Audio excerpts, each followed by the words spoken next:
Друзья, приветствую всех. Мы продолжаем системно анализировать и разбирать наиболее важные события. Редакция «Системы» подготовила для вас новую порцию информации. Все коротко, понятно и достоверно. Смотрите, подписывайтесь и обязательно отреагируйте на наш материал лайком и комментарием. Путин и Эрдоган встретились в Сочи. Пафоса Кремль нагнал немало, но стороны ни о чем не договорились и ничего не подписали. Даже какой-то бумажки про намерения. Как говорится в таких случаях, прорыва не произошло. Этого, собственно, никто и не ждал. А вот понаблюдать за бункерным дедом хотелось многим. И пусть российские пропагандисты присмыкаются в попытках продать эту встречу как великую путинскую победу, конечно, к нему же кто-то наконец приехал. Однако никаких видимых результатов встреча не дала. Поэтому мы присмотримся к так называемому языку тела участников. Что же на самом деле думают друг о друге Путин и Эрдоган? Расскажем прямо сейчас, конечно, с помощью профессиональных психологов. В общей сложности и в разных форматах переговоры Путина и Эрдогана продолжались 3 часа. Конечно, большая их часть проходила за закрытыми дверями. Однако также была протокольная часть и пресс-конференция, так что времени рассмотреть Путина и Эрдогана было достаточно. Уважаемый господин президент, уважаемые коллеги, позвольте вас сердечно приветствовать в России.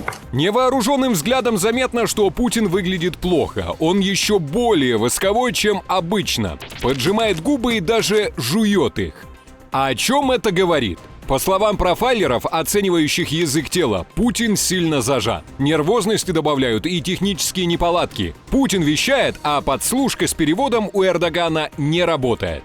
В силу разных причин переносили эту встречу, и слава богу, что она сегодня состоится. Я хотел бы отметить, работает перевод?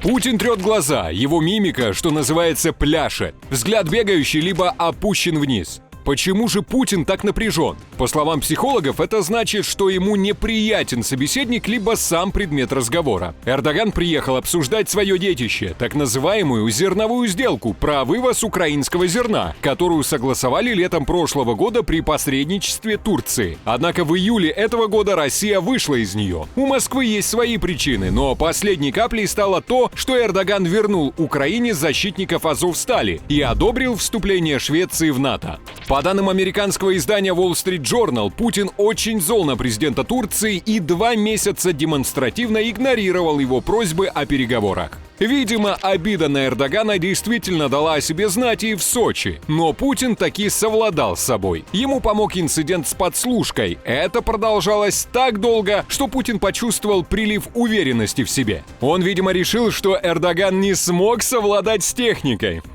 Поэтому воодушевился и приосанился, а также перестал мямлить и повторять одно и то же. Голос Путина стал жестче, а в речи даже появился темп. Отношения диверсифицируются.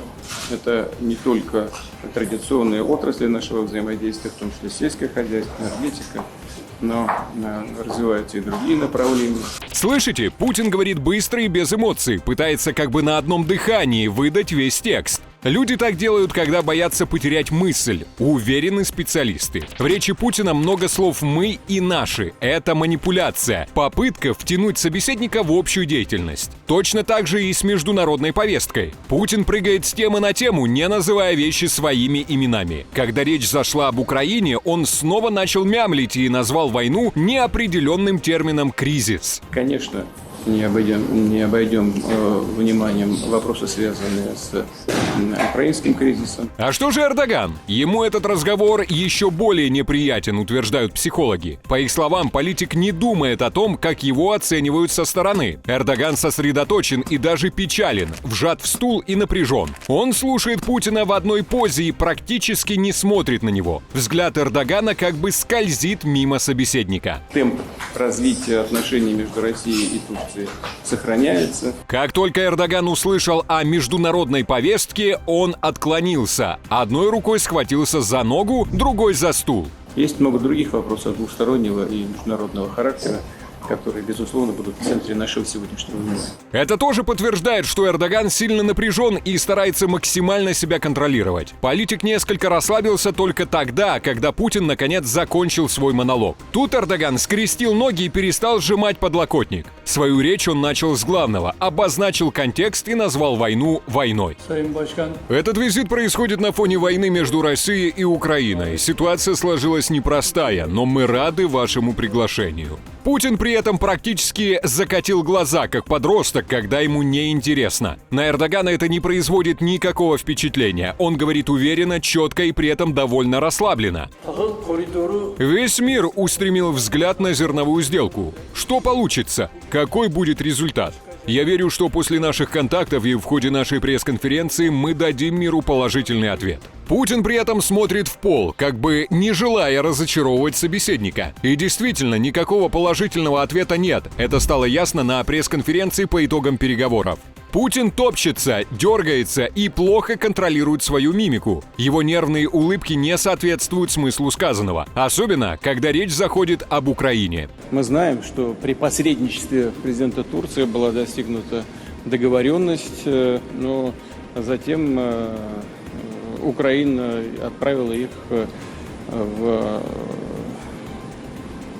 на свалку.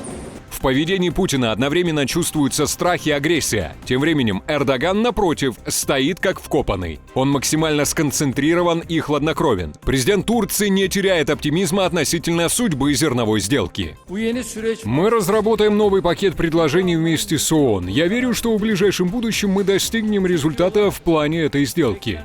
Тем временем в украинском медиа оптимизм Эрдогана не разделяют. Там уверены, встреча в Сочи была последним шансом реанимировать зерновую сделку. Впрочем, зерновое соглашение и танцы с бубном вокруг него в Сочи – это, возможно, просто дымовая завеса для прессы и для Путина, чтобы он мог продолжать корчить из себя мачо. А ведь даже без сделки украинское зерно продолжают вывозить, как вывозили. И Россия, очевидно, ничего не может с этим поделать. В то же время Эрдоган не избегал публично говорить о войне в Украине, поэтому очевидно, что тема обсуждалась и за закрытыми дверями. Возможно также, что президент Турции привез в Россию некие предложения. Результаты встречи Эрдоган обязательно обсудит с Байденом, их встречу уже готовят. Она может пройти, например, на полях G20 в Индии. Вполне вероятно, что после этого Эрдоган встретится и с Зеленским. Так что тема войны в Украине на переговорах в Сочи звучала и, скорее всего, очень громко. Именно этим и можно объяснить нервозность Путина. Ведь Эрдоган хоть и играет свою игру, но явно не собирается быть пособником убийцы.